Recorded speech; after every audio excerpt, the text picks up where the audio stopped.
All right, y'all, welcome back to a brand new video. Today we're going to be taking a look at Activision and why I think it's such an interesting opportunity for a lot of people. Maybe you don't know about what happened, but recently Microsoft actually inserted a bid to acquire Activision at $95 a share. But as you can see from the chart, it's not trading at $95 a share because obviously the deal hasn't gone through yet, and there's some risks and things that we're going to go through in today's video. Now, the whole TLDR of this entire video is really what the opportunity is. Now, for me personally, I'm looking to get in around $75, $76. Anything below that, totally okay with. And really what I'm trying to do is stay above a 25% return because your cap as of right now is $95.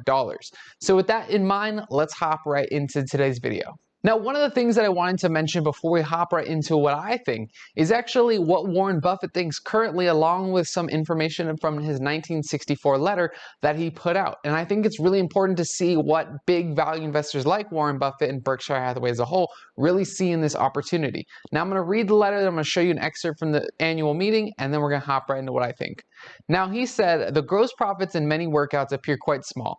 It's a little like looking for parking meters with some time left on them. However, the predictability coupled with a short holding period produces quite decent average annual rates of return after allowance for the occasional substantial loss. This category produces more steady absolute profits from year to year than generals do. Now, when he's saying workouts, he's talking about this sort of, it's not really an arbitrage, but this whole merger acquisition type of opportunity that do happen every so often, especially when the stock price is at $75 to $80 is where it's been jumping in between, and the buy price from Microsoft is $95. So there's a spread there that you can earn if you hold this stock and if the deal goes through. So I think it's really interesting to see that. Now let me show you the video real quick and then we'll hop right into what I'm saying. Now every now and then I see something that I want to do in that field, but very seldom because they got to be big. The profit is limited. You know, if they say you're going to get 95, you're not going to get 96, and if the deal blows up, you may have a stock that's at 40 or something. So yesterday, we own about 9.5%. If we go past 10%, there'll be a foreign file with the SEC and so on. But it is my purchases, not the manager who bought it some months ago. If the deal goes through, we make some money, and if the deal doesn't go through, who knows what happens. So as you can see from the video, he's going to be getting into it. They did buy around 9.5% of this company. So no shocker there that, you know, they've gone full steam ahead. Originally, one of their managers had bought into it before the merger was announced. And now they've, you know, staked about 9.5% into Activision. So it's a very interesting play overall. Now, what is Activision? How does it all get broken? Now, Activision is actually one of the leading gaming companies in terms of, you know, producing video games in the world. They have games for mobile, they have games for different consoles, and they have games for PC. So they cover pretty much all of the different sort of platforms, if you would, that you can play games on. Now, they're going to be breaking up the segments into three different pieces. You have Activision, you have Blizzard, and you have King Digital. Now, Blizzard actually controls World of Warcraft, Diablo, and Overwatch. Those are just some of their big names. They obviously have more titles under that, but those are some of the ones that you'll recognize. Now, these are pretty big titles just across the map, and they earn a lot of revenue both in the initial purchases, and a lot of add-ons and in-game purchases also happen. That's one of the great parts about this business as a whole, whether it's Activision, Blizzard, or King Digital, is the fact that you actually have recurring revenue throughout the entire, you know, ecosystem that they have built, because of the fact that you're buying the game in some cases, and then you continue to buy skins, you continue to buy add-ons, and continue to buy different things in-game that help you either progress or just, you know, change the look of your character. Now, Activision, their big game overall is going to be Call of Duty. Call of Duty has Call of Duty Warzone, and then they have Call of Duty, the actual like franchise games that they keep coming out with every single year. Now, different studios work on Call of Duty, but they control Call of Duty at the Activision level. So you'll see different games come out along with Warzone. Warzone seems to be one of those things that they're just, you know, adding on to and switching the seasons as they go along, but you'll have these sort of the franchise games come out almost every single year at this point. So you're going to see initial sales come from those games. If they do well, the player base grows, and so you'll see people buy either more skins or more attachments or more accessories, or they want to speed up their progress throughout the game. And this is really where a lot of that recurring sales come from. If they can keep adding on unique and sort of great accessories and great in-game skins, you'll have a lot of sort of recurring revenue as people continue to buy, especially over holidays and things where people get gift cards and other things like that. They want to buy more of those skins. Now, King Digital, their biggest game and really the one you're going to recognize is Candy Crush. They have a couple other games if you look on your iOS or Android device on the store.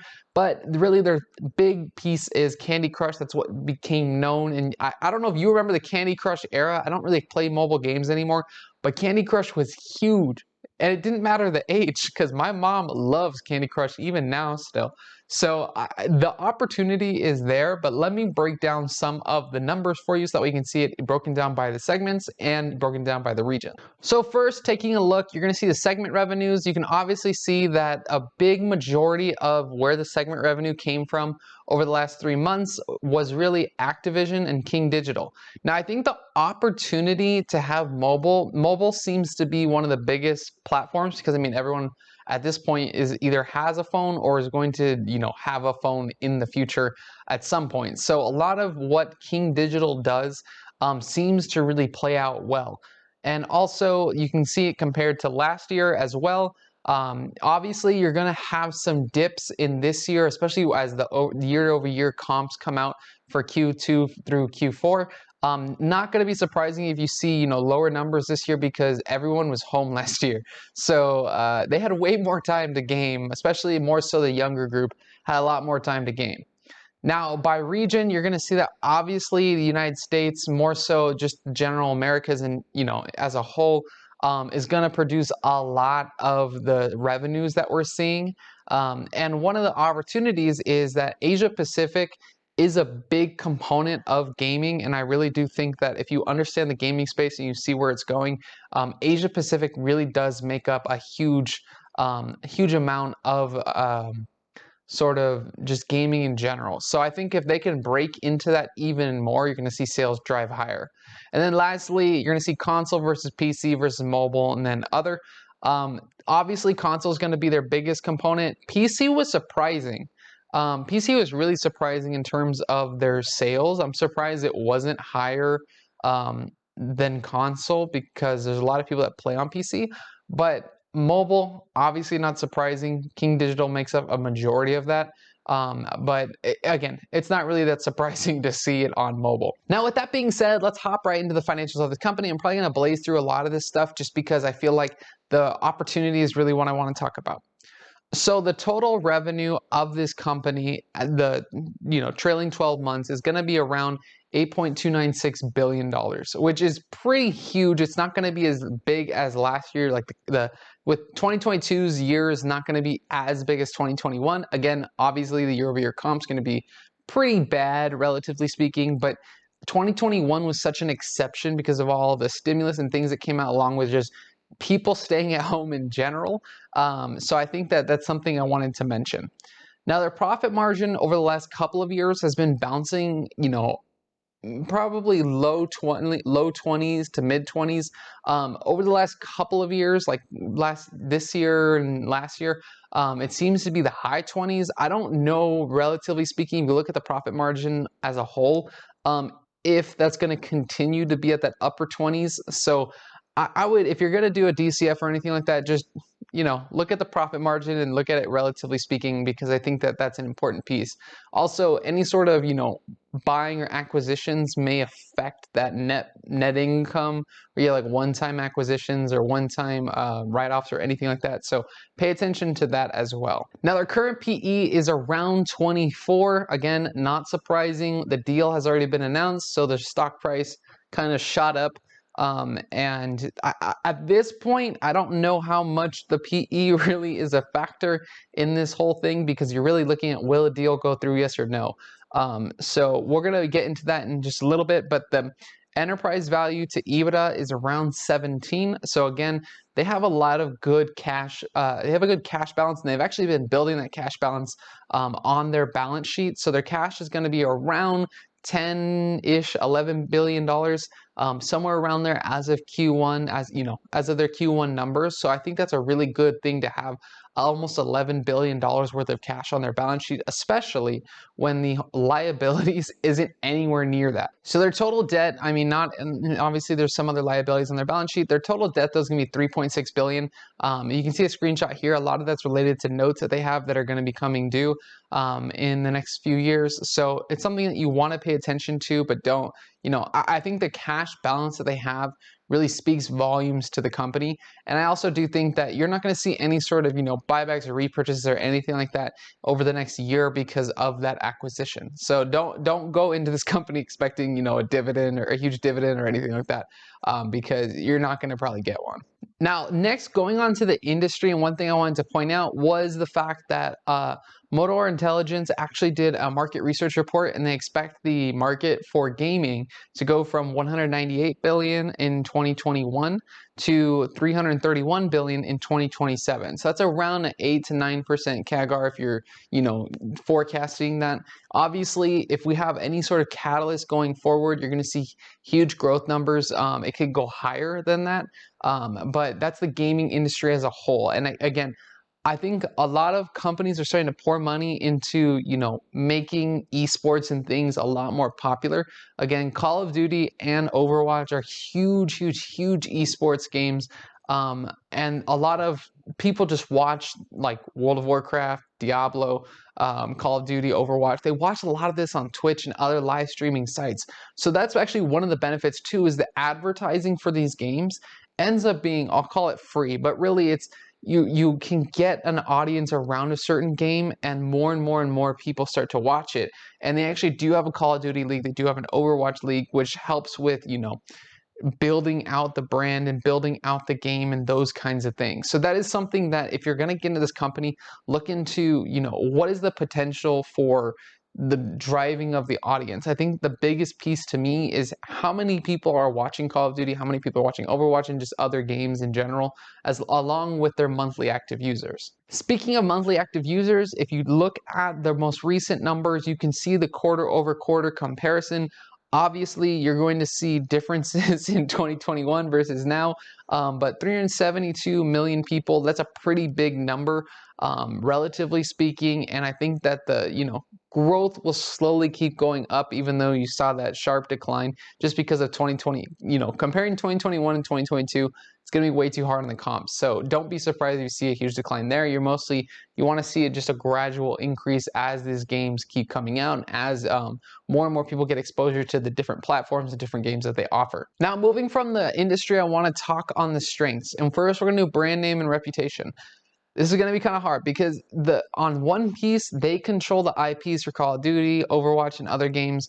And, they do the advertising, the marketing, they do everything for it. And they control those games and everything that revolves around it. That's awesome. That's great. Their brand names as a company has been dragged, obviously, and I'm going to talk about this in the risk sections because of the management.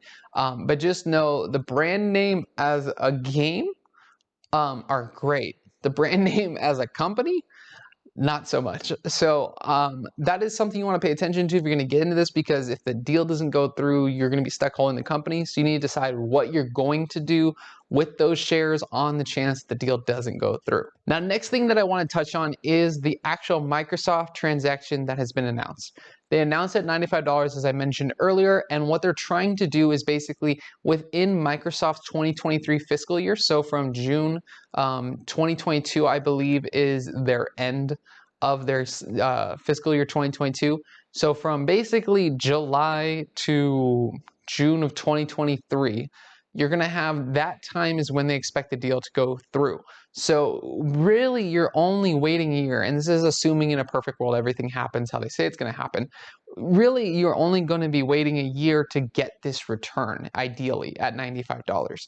But they announced this deal, Microsoft did, and it's going to be an all-cash deal, and they're just basically going to acquire it and put it under Microsoft Gaming.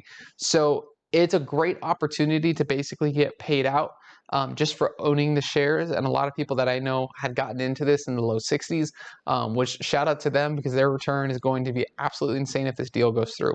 Now, one thing that I want to touch on, and I'm going to touch on it more so in the risks, is that there is a lot, Microsoft's not in the crosshairs of the FTC, but they could be. So just before one, I'm going to touch on it more in the risk section. Now, I didn't want to really touch on this too much, but I do think it's something that's worth mentioning. I put this as a strength, but more so a strength for getting into this now.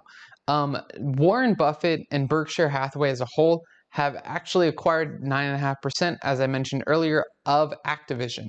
So, and they did so, one of the managers, I don't think he mentioned in an annual meeting, but one of the managers actually had been buying back in January before the meeting, the merger was announced. And then after that, Warren himself was buying Activision and what they call a workout or arbitrage opportunity. I don't think it really necessarily counts as an arbitrage because you know what the end is, but I think that really this is something that you want to pay attention to when you have someone like Warren Buffett that's basically, I mean, relatively speaking, it's probably not a huge position in terms of their total portfolio, but I think that he sees an opportunity here, and if he sees it, there's a good chance that many others see that as well. So I think that in terms of them owning 10% of the company, I wouldn't be surprised if there's other people that own sort of a same sort of holding within the company. But you can see here, I'm just going to throw this up on the screen here. These were their buying dates that they had been buying. And so you can see how they were buying initially in the low 60s. And then when it went higher, they had been buying as well. So I wouldn't be surprised if we see some sort of, add-on from other funds. I don't think Warren and the rest of Berkshire Hathaway want to go higher than their 9.5% deal that they have right now. But I wouldn't be surprised if there's another fund that tries to get into this, maybe to the same level. And honestly, if they buy up all the float, that's going to really help with, maintaining a stock price on the chance that the deal doesn't go through. So, but on the other hand, if those funds all sell off, the deal doesn't go through, it's going to crash the stock. So there's that give and take. I'll talk about it more in a bit. Now, their last strength before I get into the risk section is just mentioning that they have recurring revenue. One of the great things is that, well, it's recurring revenue in terms of people are going to continue to buy skins in game, continue to buy accessories. Obviously, the game developers and the game designers have to put in effort, and they have to be paid for the effort that they put in to develop these different items. But the nice thing is once it's developed and in the game, they can continue to just sell it throughout time. It'll be there forever on the store. They can do different sales. And the way that you think about it is, there's no inventory cost as far as, selling a skin, selling an accessory. Once someone buys it, they hold it in their own account, and then it's there forever.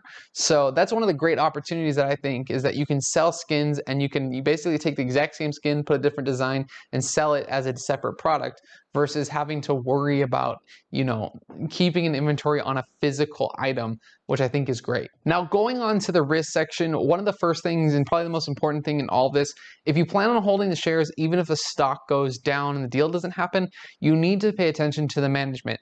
They had got involved in a lot of scandals, one of them being the fact that they were, there was sexual harassment, there was, underpaying female employees, there was not promoting female employees, and just overall upper management being involved in all of this, being terrors to not only female employees, but I would say a large majority of it was female employees, but also other male employees and just other employees in general. So, the target probably was female employees from the looks of it on the articles that I was reading, but I would imagine that there's probably way more targets than just the female demographic within the company.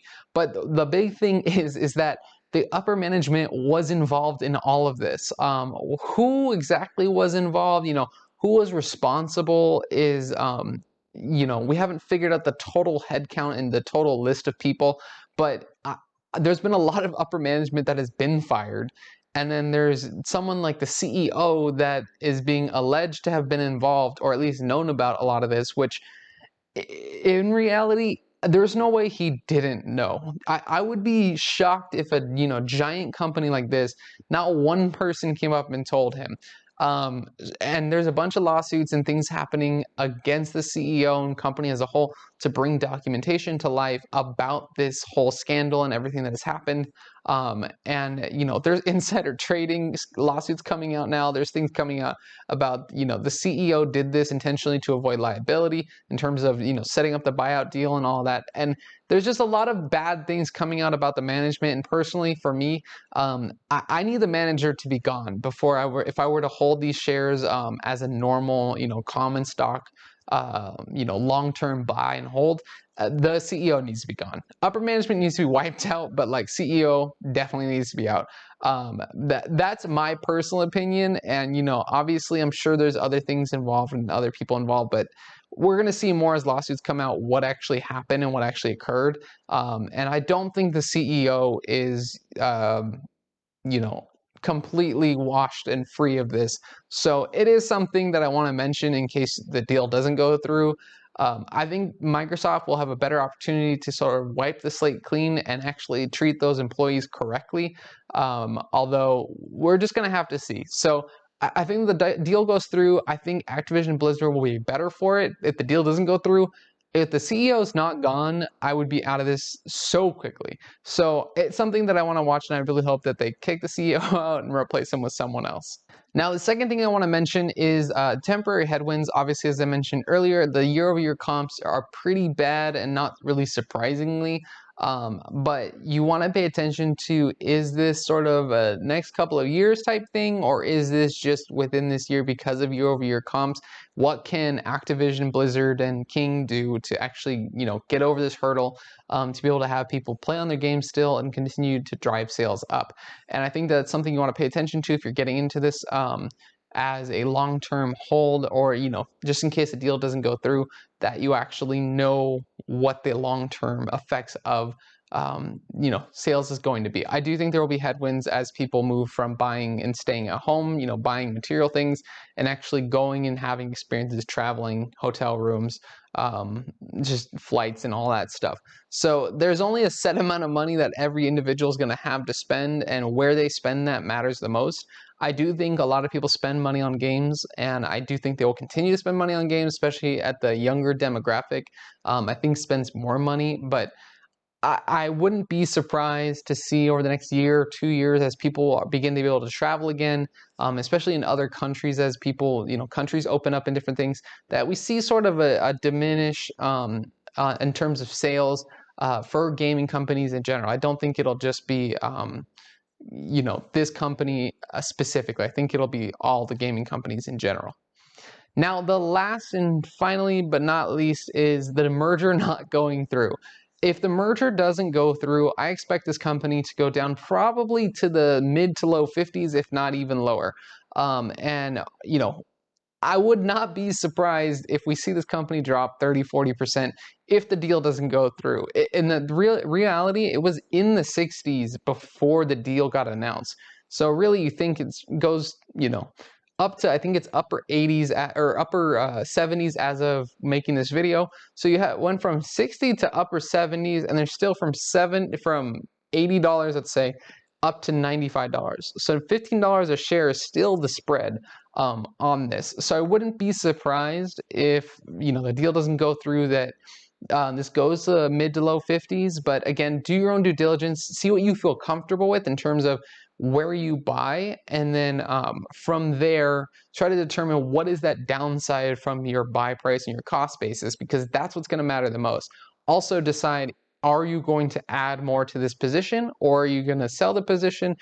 Figure out an exit strategy no matter what the deal, whether it goes through or not, because that is the most important piece in all this, is understanding, okay, if it doesn't go through, what do I do? If it does go through, I get the cash and we're all good. So that's basically it for the risk section. The last thing I want to talk about is just the merger opportunity in general. So at the end of the day, it's all going to come down to what you pay. You know what the top rate is currently. Obviously, things happen, whatever. But let's just take the $95 as that is the top. So from $95, anything below that, that's where you get the spread. That's your return. So you have to think on a, return versus, the reward versus risk ratio and what that looks like. So that's why for me, I think I'm going to set my buy price for myself at around $75, $76. And it was there not that long ago. but I just wasn't paying attention to this deal enough. So I didn't get in, obviously. And I don't own the shares as of today. I don't own anything Activision wise. But what sucks is I was looking into this back towards the middle of December. I actually had my notes that I'm using today for this video. I had them pretty much written out, and I just never bought because I didn't finish my notes. I was looking at something else. So I'm gonna put up a table here on the screen, and you can see that from $60, it's a 58% return, and then you just keep going down, down, down as the stock price goes higher. So from me, 75, 76, that's around 25%, 25, 27%. That's I'm okay with. 25, 27%, because you think about it, if it goes down to $50, that's probably about 25, 30% drop. So that's my risk to reward is 1-to-1 for me. Obviously, it can go down further. It can't go any higher than $95 as of right now. So just pay attention to that and just see where you feel and how comfortable you are with that. Now, thank you all for watching. Don't forget to like and subscribe if you like the video. We try to make videos like this all the time. Let me know if you have any comments or, stocks that you want me to look up down below. Hope I can get to. I hope y'all have a great day. Let me know what y'all think. Have a great day. Bye.